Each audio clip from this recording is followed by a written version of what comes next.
Assalamu alaikum. Good morning to all viewers. We are having with us one of a great innovator, Miss Samina Loan. She is pursuing her PhD from Sher-e-Kashmir University of Agriculture Sciences and Technology of Kashmir.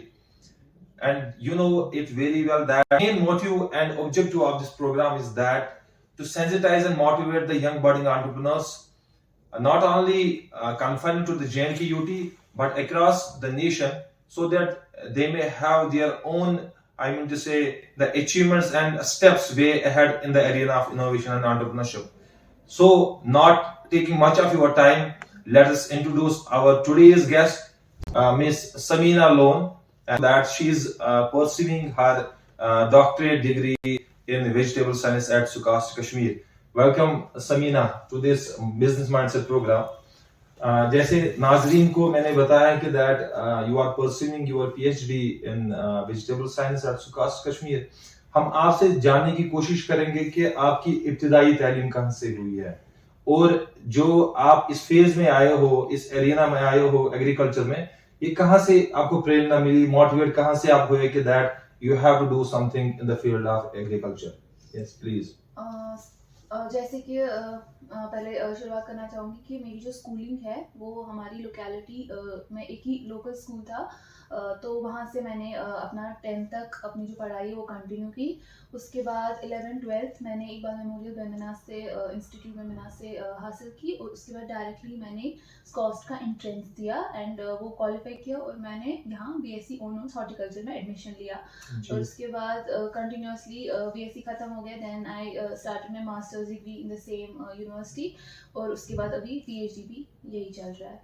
और रही entrepreneurship की बात, जब से हमारे VC sir यहाँ आए थे, उन्होंने एक एंटरप्रेन्योरशिप की एक लहर। एंटरप्रेन्योरशिप से पहले मैं आपसे कुछ जानना चाहता हूँ, क्योंकि ये जो एक फेज है आपका कि आप अभी एकेडमिक्स में हो, because you are pursuing your PhD and this is the highest degree in any academics arena.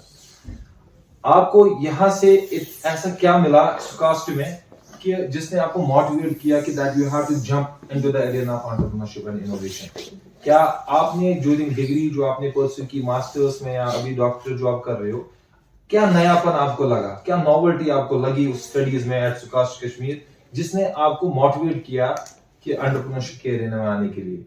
इस कोर्स में मुझे ऐसा लगा हम जब भी कोई रिसर्च करते हैं चाहे एमएससी या पीएचडी में, तो मेरा ऐसा था कि मैं कुछ डिफरेंट करूं, मतलब ऐसी कोई रिसर्च हो जो थोड़ी सी हटके हो और जो फार्मिंग कम्युनिटी को ज़्यादातर फ़ायदा दे। और मतलब हमारे डिवीजन में भी ना काफ़ी हद तक यही सोच है कि कुछ ऐसा करे जो विद टाइम जो यूनिवर्सिटी रिसर्च से जाकर फार्मिंग कम्युनिटी को फ़ायदा दे। तो मैंने जब पीएचडी किया तो स्टार्ट किया तो पहले ही जो मैंने अपनी जो थीसिस प्रॉब्लम मेरी डिसाइड की मेरी एडवाइजरी कमेटी ने, तो वो भी एक इनोवेटिव रिसर्च थी, मतलब अभी तक वैसा कोई रिसर्च अभी तक नहीं हुआ था कॉस्ट में।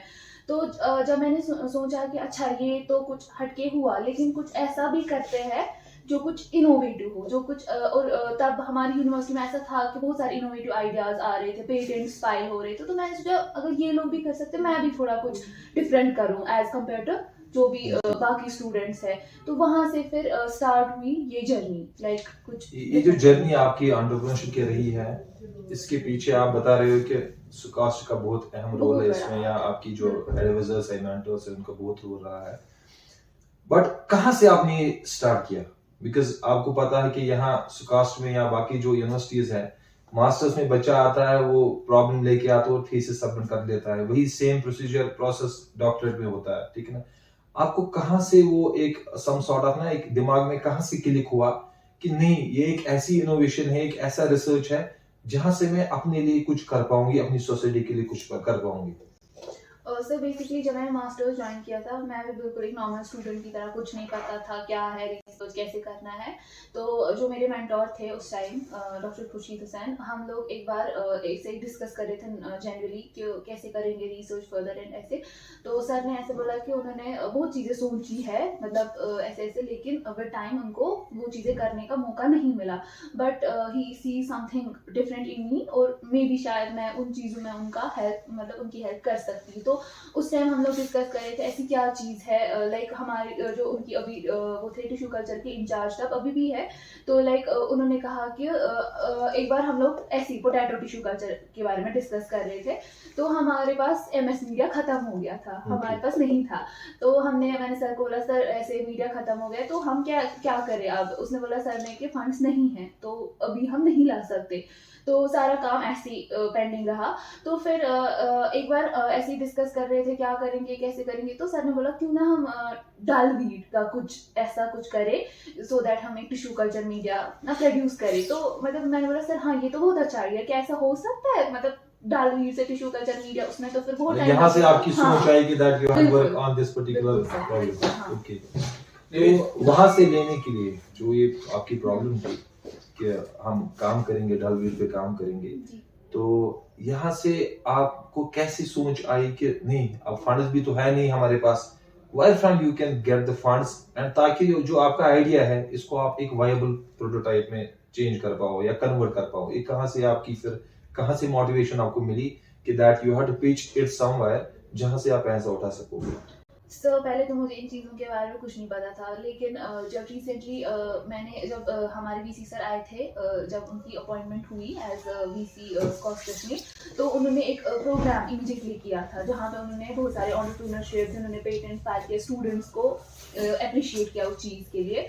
तो उसमें मुझे पता चला ऐसा भी कुछ है, लाइक फंड्स भी मैंने वहाँ पे पढ़ा था कि जो मुख्यमंत्री को लिखा था कि इस बच्चे को इस स्कीम के अंडर ग्रांट इशू हुई है, इस बच्चे को यहाँ से, तो मैंने सोचा अच्छा ऐसा भी है कि लोग गवर्नमेंट हमें फंड कर सकती है, पर मुझे उस चीज़ के बारे में कोई आइडिया नहीं था। Then I approach the incubation cell of the SKUAST Kashmir, उन्होंने मुझे बहुत गाइड किया कहाँ से कैसे मैं क्या कर सकती हूँ, इस आइडिया को मैं फॉरवर्ड कैसे ला सकती हूँ सो दैट मुझे इसके लिए फंड्स ये हो जाए। तो सर उन्होंने मुझे डिफरेंट स्कीम्स के साथ कनेक्ट किया, उन्होंने मुझे प्लेटफॉर्म्स बहुत सारे प्रोवाइड किए जहाँ मैंने अपने आइडिया को प्रेजेंट किया बिफोर डिफरेंट कमिटी मेंबर्स। तो अकॉर्डिंगली क्या आपको इस फेज में, right, because you was in the arena of academics, अब आप एंटरप्रेन्योरशिप के फेज में आए हो, क्या आपको कहीं लगा कि आप डिमोटिवेट हुए हो?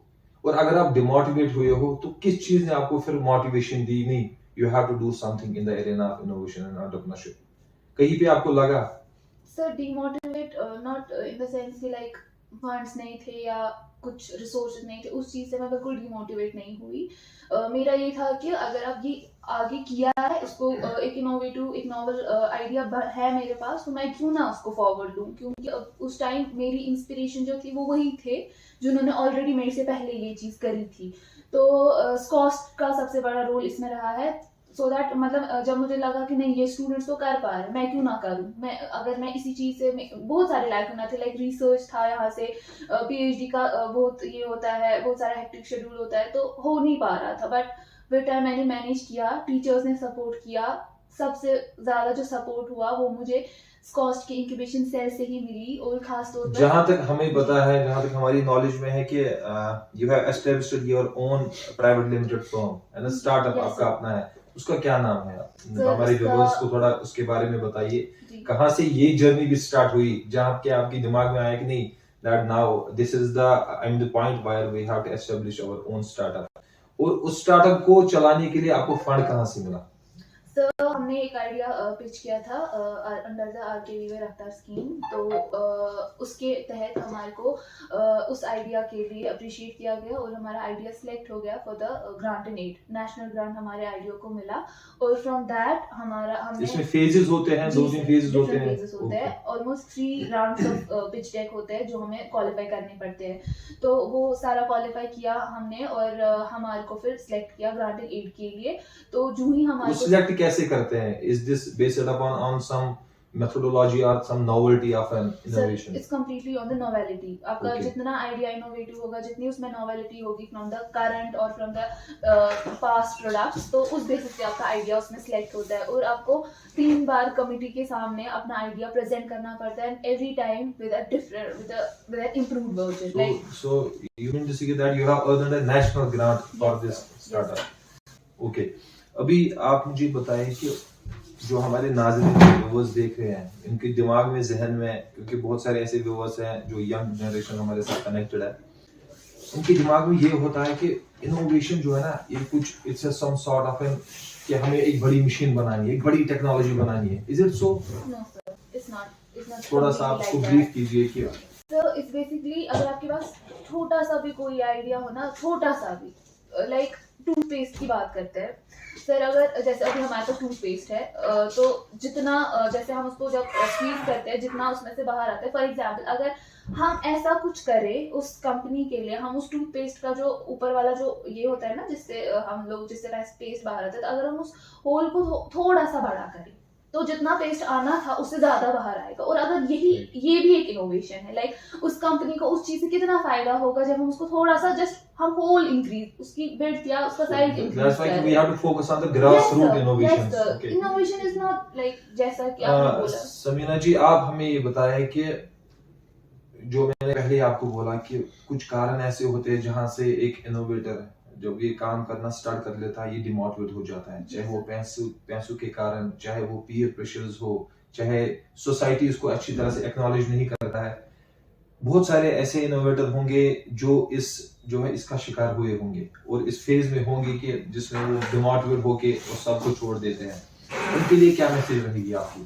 तो मेरी एक ही मैसेज है, like there is nothing we can not achieve, और instead of job provide seekers you should be job provider. And उस चीज़ के लिए सबसे ज़्यादा इम्पोर्टेंट है आपके पास एक आइडिया हो, एक बिल्कुल छोटी सी नई सोच, उसके लिए मोस्ट इम्पॉर्टेंट है आपकी हार्ड वर्क, आप कितना उस चीज़ को इम्पोर्टेंट लेते हो, कितना उसको प्रायोरिटाइज करते हो, डिटर्मिनेशन, डेडिकेशन।